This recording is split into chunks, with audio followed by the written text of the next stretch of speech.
प्यारे विद्यार्थियों, नमस्कार। जैसा कि आप लोग जानते हैं कि आपकी पढ़ाई को इस महामारी के काल में सुचारू रूप से जारी रखने के लिए शिक्षा विभाग द्वारा ऑनलाइन कक्षाओं की व्यवस्था निरंतर की जा रही है और इनमें आप उपस्थित भी हो रहे हैं। तो उसी क्रम में आज की हमारी कक्षा हिंदी विषय की रहेगी और हमारी पाठ्य पुस्तक है अंतरा भाग 1 गद्य खंड से पाठ 4, जिसका शीर्षक है गूंगे और जिसके लेखक हैं श्री रांगे राघव। तो बच्चों, आज की कक्षा में हम लेखक श्री रांगे राघव के जीवन परिचय, उनकी रचनाओं एवं साहित्यिक विशेषताओं के बारे में जानेंगे और फिर उनके द्वारा रचित पाठ गूंगे, जो कि एक मार्मिक कहानी है, उसके सार को सुनेंगे, समझेंगे। तो चलिए बच्चों, शुरू करते हैं। बच्चों, आपको स्क्रीन पर एक तस्वीर दिखाई दे रही होगी। यह श्री रांगे राघव जी की तस्वीर है, जिससे आप उन्हें पहचान सकते हैं। और उसके नीचे उनका जन्म काल लिखा हुआ है, सन 1923 से 1962 तक, यानी कि उनका जन्म 1923 ईस्वी में हुआ और उनकी मृत्यु 1962 ईस्वी में हुई। तो अब उनके जीवन परिचय के बारे में जान लेते हैं। श्री रांगे राघव का जन्म 1923 ईस्वी में आगरा, उत्तर प्रदेश में हुआ।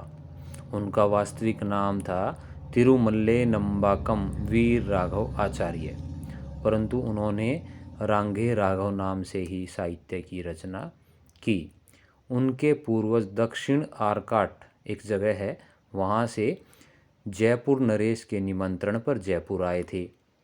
बाद में वे आगरा में बस गए।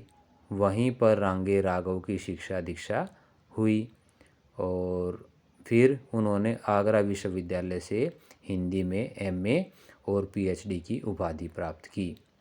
39 वर्ष की अल्पायु, यानी कि छोटी सी उम्र में ही, कम आयु में ही 1962 ईस्वी में उनका निधन हो गया, उनकी मृत्यु हो गई। उन्होंने अपने जीवन काल में अनेक रचनाएं लिखी। तो उनके प्रमुख कहानी संग्रह हैं राम राज्य का वैभव, देवदासी, अधूरी मूरत, जीवन के दाने, इंसान पैदा हुआ आदि। उन्होंने कुछ उपन्यासों की भी रचना की, जैसे घरौंदा, विषाद मठ, मुर्दों का टीला, बोलते खंडहर आदि। उनकी रचनाओं का संग्रह 10 खंडों में रांगे राघव ग्रंथावली नाम से प्रकाशित हो चुका है। अर्थात उनकी जितनी भी रचनाएं हैं वो रांगे राघव ग्रंथावली में प्रकाशित हो चुकी हैं। उनको बच्चों पुरस्कार भी मिला। 1961 ईस्वी में राजस्थान साहित्य अकादमी ने उनकी साहित्य सेवा के लिए उन्हें पुरस्कृत किया। उनकी साहित्यिक विशेषताओं को जान लेते हैं। उन्होंने अपने कथा साहित्य में जीवन के विविध आयामों को रेखांकित किया है। उनकी कहानियों में समाज के शोषित पीड़ित मानव के जीवन के यथार्थ का बहुत ही मार्मिक चित्रण मिलता है। यथार्थ बच्चों, यथा अर्थ यानी कि जैसा वास्तविक अर्थ होता है, यानी कि जो चीज़ जैसी होती है उसको वैसी ही व्याख्या करना, उसकी कोई घटाना या बढ़ाना अपनी तरफ से उसमें नहीं होता है। वास्तविक व्याख्या, उसको यथार्थ बोलते हैं। उन्होंने शोषण से मुक्ति का मार्ग भी दिखाया और उनकी भाषा में सरलता और प्रवाहपूर्णता विद्यमान रही है। तो हमारे जो पाठ्यक्रम है उसमें कहानी है गूंगे, ये शीर्षक है। ये श्री रांगे राघव द्वारा ही रचित है। इसमें कुछ कठिन शब्द आए हैं जिनके अर्थ को हम समझ लेते हैं। वज्र बहरा, अर्थात जिसे बिल्कुल सुनाई न देता हो, जो पूर्ण रूप से बहरा हो। अस्फुट, यानी जो स्पष्ट न हो। कुतूहल, उत्सुकता, कुछ जानने की बेचैनी। चीत्कार, का अर्थ है चीख, विक्षुब्ध, अशांत, तमाम, समस्त यानी बहुत सारे प्रयास, शेष, शेष नहीं, रोष, रोष का अर्थ है क्रोध, मूक यानी कि चुप, उदासीन, रुचि न लेना, तिरस्कार यानी कि उपेक्षा, पल्लेदारी, पीठ पर सामान ढोने का जो कार्य होता है उसे पल्लेदारी कहते हैं, प्रतिछाया अर्थात परछाई, परछाई को प्रतिछाया भी कह देते हैं। तो ये बच्चों हमने शब्दों के अर्थ जाने। अभी हम जो कहानी है गूंगे उसका सार शुरू करते हैं, आप लोग ध्यान से सुनेंगे। तो बच्चों जैसा कि मैंने बताया यह एक बहुत ही मार्मिक कहानी है और इसमें गूंगे व्यक्ति की व्यथा को उन्होंने दर्शाने का प्रयास किया है। गूंगा व्यक्ति बोल नहीं सकता लेकिन उसके मन में भी विचार होते हैं और वह भी इज्जत समाज में प्रतिष्ठा चाहता है, वह लोगों की दया का पात्र नहीं बनना चाहता है। इस कहानी में हमें अनेक पहलुओं के बारे में जानकारी मिलेगी।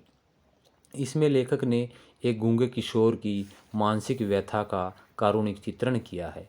वह मूक भाव से सबके अत्याचार सहता जाता है और जब यह सीमा को लांघ जाता है तो वह आक्रोश व्यक्त करते हुए घर से भाग जाता है, पर वह अंत तक ईमानदार बना रहता है। समाज की संवेदनहीनता को इस कहानी में रेखांकित किया गया है। गूंगा जन्म से ही बहरा है, अतः गूंगा भी है। वह हाथ के इशारे से अपनी बात समझाता है। वह अपने हाथ के इशारे से बताता है कि वह जब छोटा था तभी उसकी माँ उसे छोड़कर चली गई क्योंकि उसका बाप मर गया था। पूछने पर वह पालने वाले के बारे में इतना ही समझा पाया कि वे उसे बहुत मारते थे। करुणा सभी को घेर लेती है। वह बोलने की बहुत कोशिश करता है पर अस्फुट ध्वनियों के अलावा कुछ नहीं निकलता। अस्फुट जैसा कि अभी बताया था बच्चों, अस्पष्ट ध्वनियाँ। चमेली को पहली बार पता चला कि गले के काकल का कितना महत्व होता है। गूंगे के गले का काकल बचपन में किसी ने काट दिया था। अब तो वह ऐसे बोलता है जैसे घायल पशु कराहता है। सुशीला बताती है कि वह गूंगा गजब के इशारे करता है, अकल उसकी बहुत तेज है। गूंगा इशारे से बताता है कि वह मेहनत करके खाता है, भीख नहीं लेता। चमेली को उसकी दशा देखकर रोना आ गया। सुशीला ने कहा कि यह सब काम कर देता है, बस इसे इशारे से समझाने की ज़रूरत है। चमेली ने उससे पूछा कि वह हमारे यहाँ रहेगा, तो गूंगे ने 4 रुपये और खाना मांगा। सुशीला ने कहा कि बाद में पछताओगी, पर चमेली को दया आ गई। उसने उसे नौकर रख लिया और दिन धीरे धीरे बीतने लगे। एक दिन गूंगा भाग गया। जब बच्चे और वह खाकर उठ गए तो चमेली बची रोटियां कटोरदान में रखने के लिए उठी। उसे दरवाजे पर एक छाया हिलती लगी। वह गूंगा था। हाथ से इशारा किया, भूखा हूँ। चमेली ने यह कहकर 2 रोटियां उसकी ओर फेंक दी। काम तो करता नहीं, भिखारी। गूंगे ने रोटियां उठा ली और खाने लगा। चमेली हाथ में चिमटा लेकर उसके पास खड़ी हो गई। उसने कठोर स्वर में पूछा, कहाँ गया था? गूंगा चुप रहा। चमेली ने एक चिमटा उसकी पीठ पर जड़ दिया, किंतु वह रोया नहीं। चमेली की आंखों से आंसू जमीन पर टपक गया। तब गूंगा भी रो दिया और फिर यह होने लगा कि गूंगा जब चाहे भाग जाता और फिर लौट आता। उसे जगह जगह नौकरी करके भाग जाने की आदत पड़ गई थी। बसंता ने कसकर गूंगे को चपत जड़ दी। गूंगा रोने लगा। उसका रोना सुनकर चमेली चूल्हा छोड़कर आ गई। चमेली देर तक उससे पूछती रही। बसंता ने सफाई दी, अम्मा, यह मुझे मारना चाहता था। चमेली ने गूंगे की ओर देखा और कहा, क्यों रे? वह चमेली की भाव भंगिमा से उसके मन का भाव समझ गया। उसने चमेली का हाथ पकड़ लिया। चमेली को लगा मानो उसी के पुत्र ने उसका हाथ पकड़ लिया हो। एकाएक घृणा से उसने हाथ छुड़ा लिया। फिर उसके मन में गूंगे के प्रति ममता भर गई। लौटकर वह चूल्हे पर जा बैठी। वह सोच विचार में पड़ गई। उसे अनुभव हुआ कि गूंगे में बसंता से अधिक शारीरिक बल था। कभी भी गूंगे की भावभंगिमा ने उसका हाथ नहीं पकड़ा था, लेकिन फिर भी गूंगे ने अपना हाथ उठा बसंता पर नहीं चलाया था। इसी से बसंता बसंता है और गूंगा गूंगा है। किंतु पुत्र की ममता ने इस विषय पर चादर डाल दी। चमेली ने गूंगे को रोटी देते हुए कहा, ले खा ले। गूंगा इस स्वर की उपेक्षा नहीं कर सकता था। एक बार घृणा से विक्षुब्ध होकर चमेली ने गूंगे से कहा, क्यों रे, तूने चोरी की है। गूंगा चुप हो गया। उसने अपना सिर झुका लिया। चमेली क्रोध से कांप उठी। सोचा, मारने से तो यह ठीक नहीं हो सकता। अपराध को स्वीकार करा, दंड न देना ही शायद कुछ असर करे। और फिर कौन मेरा अपना है। रहना हो तो ठीक से रहे, नहीं तो फिर जाकर सड़क पर कुत्तों की तरह जूठन पर जिंदगी बिताए। उसने आगे बढ़कर गूंगे का हाथ पकड़ लिया और दरवाजे की ओर इशारा करके बाहर निकल जाने के लिए कहा। गूंगा कुछ समझा नहीं। वह बड़ी बड़ी आंखें फाड़े हुए देखता रहा। अब की बार चमेली ने कहा, जाओ, निकल जाओ। ढंग से काम नहीं करना है तो तुम्हारा यहाँ कोई काम नहीं। नौकर की तरह रहना है तो रहो, नहीं तो बाहर जाओ। यहाँ तुम्हारे नखरे कोई नहीं उठा सकता, समझे।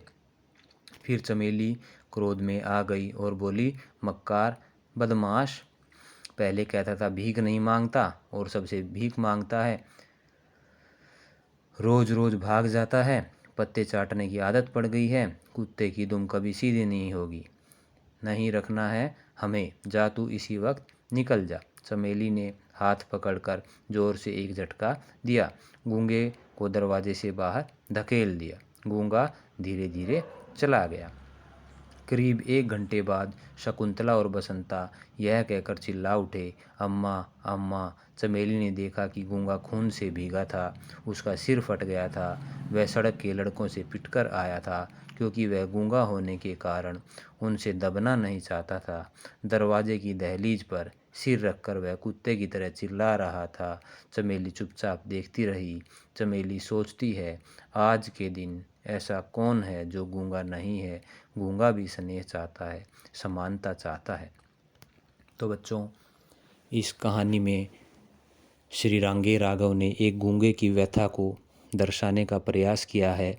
वह भी समाज में अपनी प्रतिष्ठा चाहता है, लोगों की दया का पात्र नहीं बनना चाहता है, मेहनत करके कमाना चाहता है, लेकिन लोगों के द्वारा प्रताड़ना उसको जगह जगह पर सहन करनी पड़ती है।